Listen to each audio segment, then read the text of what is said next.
Bonsoir à tous, bienvenue dans le 7-8 journal de TV78. C'est l'édition de la rédaction pour revenir sur l'actualité locale et régionale. Tout de suite, les titres de ce mardi 2 juillet. La visite de la ministre de la Justice dans les Yvelines, Nicole Belloubet, était ce matin à la maison d'arrêt de Bois d'Arcy. Sur place, la garde des Sceaux a présenté la nouvelle feuille de route du gouvernement sur la santé des détenus.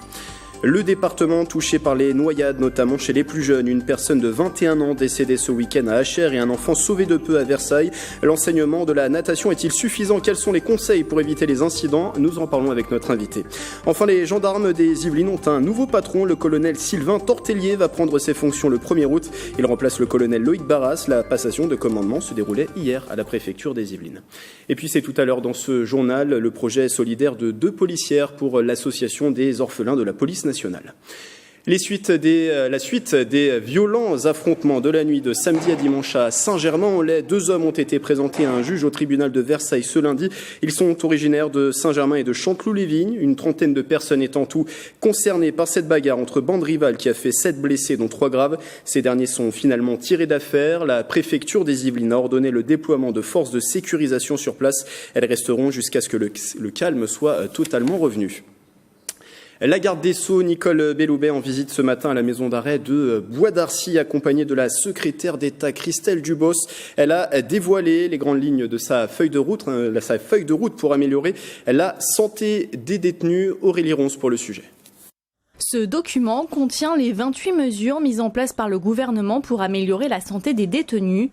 Dans cette maison d'arrêt de Bois d'Arcy, les personnes incarcérées ont accès à une unité hospitalière ou encore à un centre de lutte contre les addictions. On rencontre beaucoup de gens pour qui il n'y a pas beaucoup de contact avec le monde de la santé à l'extérieur. On a une population assez jeune sur Bois d'Arcy également. Et puis on a des patients qui sont très vulnérables, qui sont dans des situations sociales compliquées à l'extérieur et qui ont un mauvais accès aux soins. Si à Bois d'Arcy, les structures médicales sont adaptées pour prendre en charge les détenus, ce n'est pas le cas partout. D'où cette feuille de route qui s'étend jusqu'en 2022 et qui a plusieurs objectifs. C'est permettre d'avoir un bilan, je pense notamment aux jeunes qui sont sous protection judiciaire liée à la jeunesse, avec une facilité, un bilan de santé dès qu'ils sont en détention. C'est aussi de la prévention par rapport au suicide, la formation auprès des professionnels pénitentiaires, mais aussi professionnels de santé. Prévenir aussi en termes de dépendance et lié au handicap. Favorisons la détection des personnes détenues qui ont ces difficultés-là. Autre mesure annoncée, le développement de la télémédecine ou encore la mise en place de stages en milieu pénitentiaire pour les internes en médecine. La réinsertion des détenus est également concernée. C'est aussi notre volonté de travailler sur la continuité du parcours de soins après la sortie de la détention. C'est un défi majeur. Tout notre enjeu, c'est de faire le lien entre ce qui se passe dans la détention et en dehors de la détention. Je crois que c'est un enjeu capital pour éviter la récidive. Il est également prévu des études nationales sur la santé mentale des personnes détenues. Le dernier état des lieux date d'il y a 15 ans.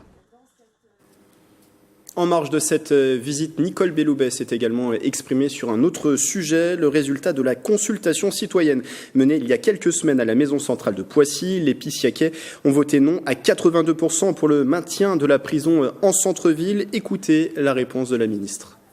Sur la question qui a été posée par monsieur le maire de Poissy qui souhaite un transfert de la prison qui est actuellement en centre-ville sur un autre terrain, moi je lui ai dit très clairement que je souhaitais que la prison reste en centre-ville, que si il me propose un terrain, si le financement est trouvé au-delà de ce que l'État compte mettre pour réparer l'actuelle prison, eh bien nous pourrions l'envisager, mais pour le moment je n'ai pas eu de retour en ce sens de sa part. Le reste de l'actualité en bref, le coup dur pour les salariés de Conforama. Selon les représentants des syndicats, le groupe sud-africain va annoncer un vaste plan de restructuration en France. 32 magasins qui comptent 1050 salariés vont fermer. En tout, 1900 postes vont être supprimés. En Ile-de-France, 8 boutiques Conforama et aussi Maison Dépôt sont concernées. On ne sait pas pour le moment si des magasins des Yvelines figurent dans cette liste. 600 suppressions d'emplois seraient également prévues au siège social du groupe et dans les établissements restants ouverts. Les résultats du bac 2019 seront dévoilés ce vendredi, mais il se pourrait que les près de 71 000 candidats dans les Yvelines doivent patienter davantage. Après la grève des surveillances de certaines épreuves, plusieurs correcteurs ont prévu de ne pas envoyer les notes du baccalauréat. Acte de protestation contre les réformes du lycée et de l'examen. Ces professeurs souhaitent la réouverture de négociations avec l'éducation nationale, un mouvement qui concerne les Yvelines. Au lycée Hoche de Versailles, les 3 jurys du bac ES font grève aujourd'hui, ce qui pourrait perturber les remontées de résultats. Eux se battent pour le maintien de ce service au centre-ville de Trappes. Une association d'habitants soutenue par la CGT, le Parti communiste local, s'oppose à la fermeture du bureau de poste rue Pierre-Semard. Il doit cesser son activité en 2020 dans le cadre de la réorganisation des agences sur le territoire opérée par le groupe. Une action était organisée samedi devant le site concerné et plusieurs pétitions ont été lancées pour faire annuler la décision. Les propos recueillis sur place par Yves Hubstenberger. Il y a 3 pétitions actuellement qui circulent, une de Trappes à gauche, une de la CGT, une de l'association de défense des services publics, pour faire en sorte que cette décision soit reconsidérée. Et elle doit l'être notamment par le fait que Trappes a été reconnue dans le dispositif cœur de ville, et donc redynamisation économique et sociale. Et dans ce cadre-là, on ne pourrait pas comprendre qu'il y ait une suppression d'un service public. Et de son côté, le maire Guy Malandin, le maire d'Hiver Gauche de Trappes, a affirmé son profond désaccord avec la Poste. Dans un courrier adressé aux habitants, il y fait état notamment de l'ouverture d'un relais Poste dans un futur café culturel qui sera mis en place dans la ville. Le Premier ministre Édouard Philippe en a fait état en fin de semaine dernière. Les noyades sont en augmentation sensible depuis le début de l'été. En témoignent 2 derniers épisodes survenus ce week-end dans les Yvelines. Un jeune de 21 ans s'est noyé lors d'une baignade dans l'étang de Beauche, des Beauches à Achères samedi toujours dans un camping à Versailles. C'est un enfant de 3 ans qui a été sauvé de peu d'une noyade en piscine. Alors comment éviter que de tels incidents se produisent? On en parle avec mon invité Gilles Ranck. Bonsoir. Bonsoir. Vous êtes le président du comité des Yvelines de la FF2S, c'est la Fédération française de sauvetage et de secourisme. On a vu, il y a une période de canicule qui s'est produite la semaine dernière et ce week-end. Est-ce que c'est une période où les incidents se multiplient? Est-ce que l'été aussi favorise ce genre d'incidents? Fatalement, les périodes de canicule, comme on a vécu la semaine dernière, et les périodes estivales, forcément, incitent un peu plus à la baignade. Ce qui nous pose problème, ce qui pose problème d'une manière générale, ce sont les baignades sauvages, les baignades qui ne sont pas surveillées, à des heures où il n'y a personne. Là, dans le cas de l'étang à Achères, par exemple, c'est un étang où la baignade est interdite. Il ne faut pas prendre de risque quand il y a des panneaux d'interdiction. Exactement. Pas pour rien. Lorsque la baignade est interdite, c'est jamais pour rien, c'est jamais pour le plaisir, c'est jamais pour le plaisir d'interdire. C'est simplement qu'il y a des risques et que ces risques ne sont pas maîtrisés quand il n'y a personne sur place. Nous trouvons des personnes qui arrivent à se baigner après être fortement alcoolisées, avoir passé des longues périodes au soleil, à se dorer, donc ça c'est très bien en soi, mais il y a des conséquences derrière. Et il y a aussi la méconnaissance des lieux et également le manque d'habitude de l'eau, concrètement. Pour l'enfant de 3 ans dans un camping, il faut rappeler également aux parents... manque de vigilance des parents, peut-être il avait échappé à la vigilance de ses parents. Voilà, je ne sais pas dans ce cas-là. Bon, là, si vous me le dites, effectivement, je l'apprends, mais effectivement, il faut que les parents soient conscients qu'un enfant, même s'il est à l'aise dans l'eau, j'irais même surtout s'il est à l'aise dans l'eau d'ailleurs, il faut le surveiller encore plus que les autres. Et dire qu'une bouée, des brassards ne suffisent pas, c'est seulement une précaution en plus, mais ça n'empêche pas la noyade. Non, une bouée et des brassards n'empêchent pas la noyade. On a des enfants qui arrivent à se noyer tout en ayant une bouée. Il suffit que l'enfant bascule, n'arrive pas à se redresser, il reste la tête sous l'eau et il peut se noyer. C'est une sécurité supplémentaire quand on a l'enfant avec soi. Si on maîtrise pas bien le milieu aquatique, c'est bien d'avoir une bouée, mais c'est pas la garantie à 100%. Il faut absolument que les parents prennent conscience qu'une bouée, c'est pas un sauf-conduit, qu'un maître nageur, il n'est pas là pour surveiller un enfant, mais il surveille des centaines d'enfants. Du bassin, il surveille un ensemble, et que fatalement, si le parent n'est pas responsable et qu'il prend la baignade comme un lieu de loisir sans danger, c'est une erreur.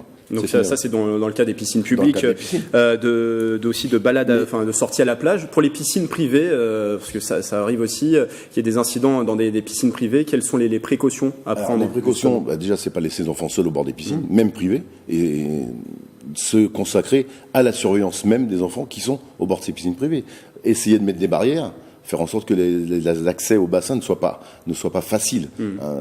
C'est vrai que quand vous laissez un bassin complètement libre, complètement nu et sans surveillance, vous avez de fortes chances, enfin chance entre guillemets, fort de risque d'avoir un enfant qui se retrouve à flotter au bout d'un moment. Alors, il y a le phénomène aussi des noyades sèches. C'est une personne qui meurt plusieurs heures après avoir bu la tasse. Comment on peut être vigilant sur alors ce sujet? là, c'est un petit peu plus compliqué, puisqu'en fait, il semblerait que ces noyades sèches soient l'inhalation d'eau au niveau des poumons, mais que ça ne soit pas suffisant pour créer une noyade immédiate, mais que ça se produise en plusieurs heures, voire plusieurs jours après.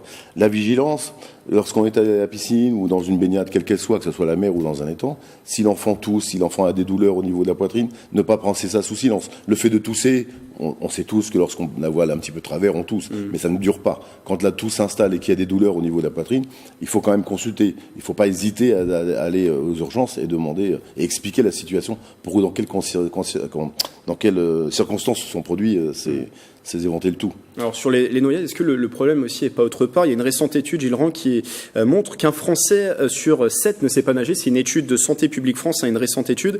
On sait que les noyades peuvent toucher les adultes, les seniors notamment, mais elles concernent aussi et surtout les jeunes. Est-ce qu'il n'y a pas un problème sur l'enseignement de la natation en France? Un problème sur l'enseignement, je ne pense pas, puisque les enseignants qui viennent dans les piscines et qui suivent des cours avec les maîtres nageurs suivent un programme. Peut-être le souci que l'on rencontre, c'est qu'on familiarise beaucoup les enfants à l'eau, c'est-à-dire qu'on leur apprend à ne pas avoir peur de l'eau, mais on oublie de leur apprendre à nager derrière. Donc ça veut dire qu'on a des enfants qui sont très à l'aise, qui aiment bien l'eau, qui aiment bien aller au bord de l'eau, qui aiment bien jouer dans l'eau, mais qui croient maîtriser, mais qui ne maîtrisent pas. Donc là, c'est un petit là-dessus, peut-être qu'il y aurait des améliorations à apporter, puisque les statistiques que vous donnez, on avait les mêmes quasiment dans les années 60. Donc ça veut dire que ça n'a pas évolué. Et pourtant, les habitudes de l'eau ont considérablement évolué en termes de bassin et en termes de fréquentation. Et on précise juste, parce qu'on arrive à la fin de cet entretien, que votre fédération a bien sûr une mission de sensibilisation, mais aussi elle propose de nombreuses formations. Toutes les informations sont à retrouver sur le site internet qui s'affiche en bas de l'écran. Merci Gilles Ranc. Merci à vous. Président du comité des Yvelines de la Fédération française de sauvetage et de secourisme, la FF2S. Merci d'être passé en plateau. Merci beaucoup. Le gouvernement a annoncé sa feuille de route pour les collectivités territoriales. Un nouvel acte de la décentralisation est prévu pour 2020. Une réorganisation aussi des services de l'État sur les territoires est d'ores et déjà lancée. Des réformes qui sont attendues par les élus des Yvelines. Le reportage de Nicolas Dandry.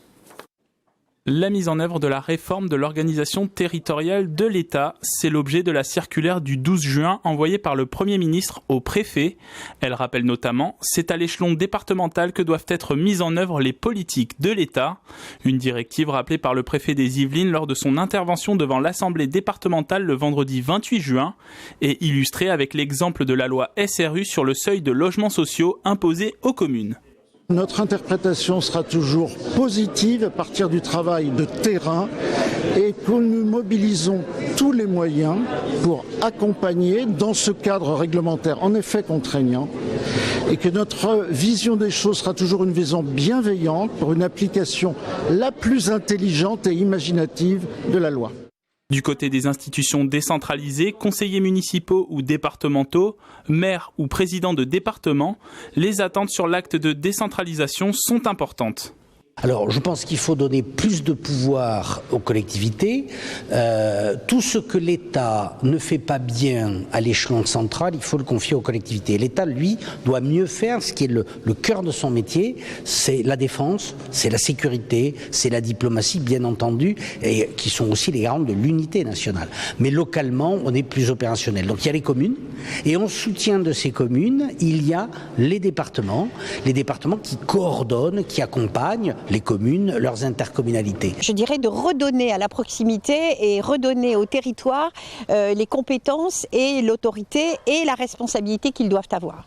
Qui mieux que les élus de territoire, je dirais sur la proximité, sont à même de mettre en place une réorganisation.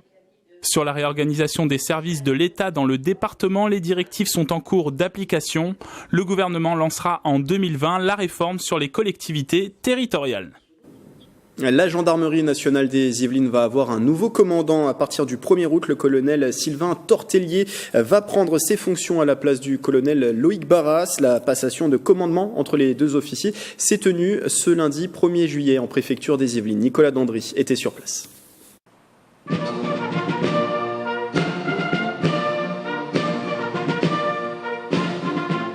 La gendarmerie nationale des Yvelines rassemblée dans la cour de la préfecture. Une cérémonie de passation de commandement. Le groupement départemental connaît son nouveau commandant, le colonel Sylvain Tortelier. Vous reconnaîtrez désormais pour chef le colonel Sylvain Tortelier. Commander dans ce magnifique département des Yvelines avec autant de diversité, autant de problématiques, ça rend le challenge et le défi d'autant plus intéressant en fait. C'est de par le contact avec la population, les élus et les grands représentants que nous pouvons donc mieux finalement sentir le pouls de ce département et donc a fortiori répondre aux attentes de la population en fait. Après des fonctions opérationnelles à Annecy et à Porto Vecchio, il occupe aussi des postes interministériels et au sein de l'état-major de la gendarmerie nationale. Il vient remplacer le colonel Loïc Barras, commandant du groupement des Yvelines depuis 3 ans. Ses qualités sont d'abord l'inventivité, la pertinence et l'extrême agilité intellectuelle qu'il a mise en avant et sur laquelle il s'est appuyé justement pour comprendre les enjeux, analyser les situations et proposer toujours des solutions intelligentes, pertinentes et réalistes. Le colonel Loïc Barras va de son côté occuper des fonctions au sein de la direction générale de la gendarmerie nationale à Issy-les-Moulineaux. Et le préfet des Yvelines a profité de la cérémonie pour récompenser Electra. C'est une staffie de 10 ans, membre du groupe d'investigation cynophile de la gendarmerie. Cette chaîne est spécialisée dans la recherche de stupéfiants et de billets de banque. La gendarme va prendre sa retraite cet été après service rendu. De la gendarmerie à la police, l'interview à présent dans ce journal de 2 policières qui mènent en ce moment un projet solidaire. Les détails dans cet entretien enregistré lundi.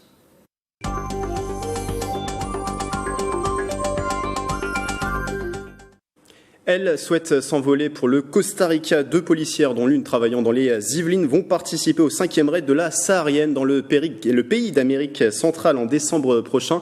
Pour en parler, elles sont en plateau. Charlotte et Marine, bonsoir. Bonsoir. Et vous allez donc participer à ce raid dans l'équipe des 3B, ça veut dire baroudeuses, blondes et bleues. Et vous allez courir pour une association, c'est l'association Orchéopolis. Alors pour juste la présenter, commençons par la présenter. Elle accompagne les familles de policiers endeuillés, c'est ça cette association ?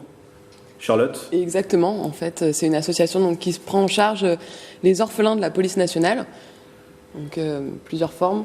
De quelle manière justement elle accompagne ? Elle prend en charge les enfants, donc que ce soit un soutien moral du coup, parce qu'en général les enfants perdent un parent ou 2, donc que ce soit un soutien moral, financier également, il les accompagne jusqu'à leur entrée dans la vie active.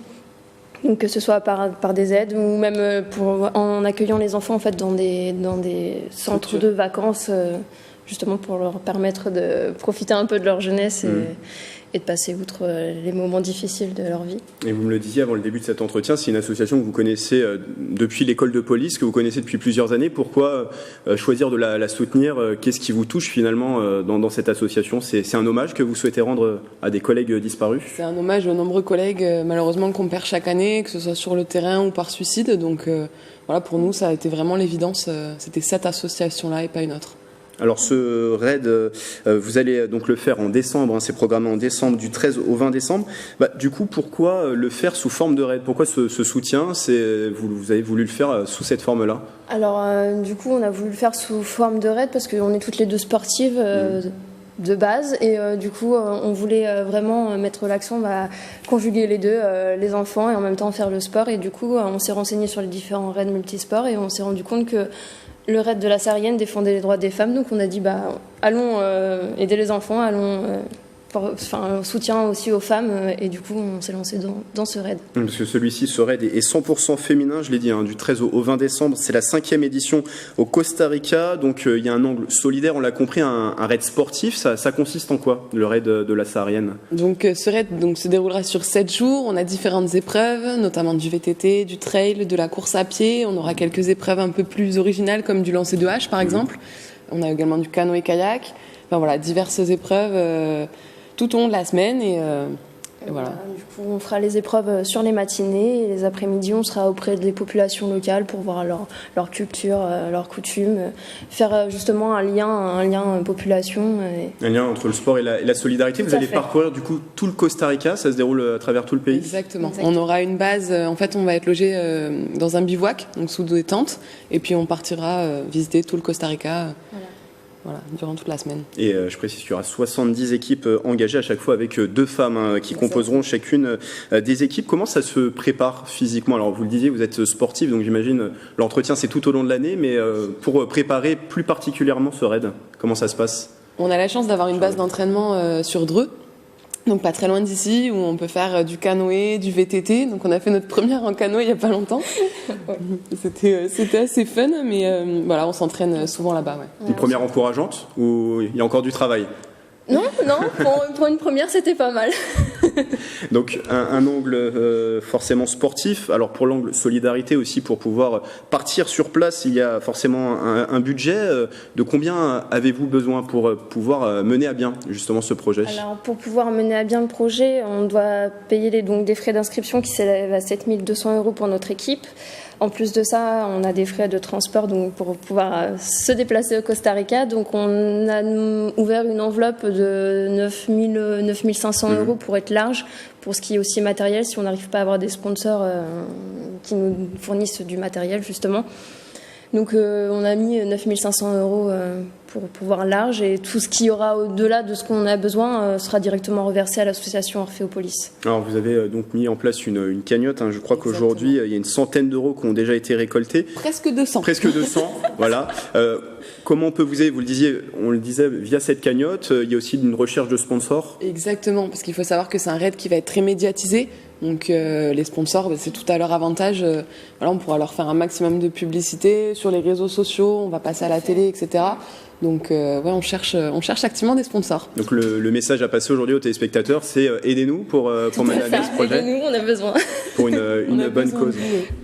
Très bien, merci à vous, bon courage dans ce projet Charlotte et Marine. Je rappelle que vous êtes policière, l'une de vous intervient dans les Yvelines et vous allez participer donc au rallye de la Saharienne en faveur de l'association Orphéopolis, le rallye de la Saharienne 5e édition, au programme du 13 au 20 décembre au Costa Rica.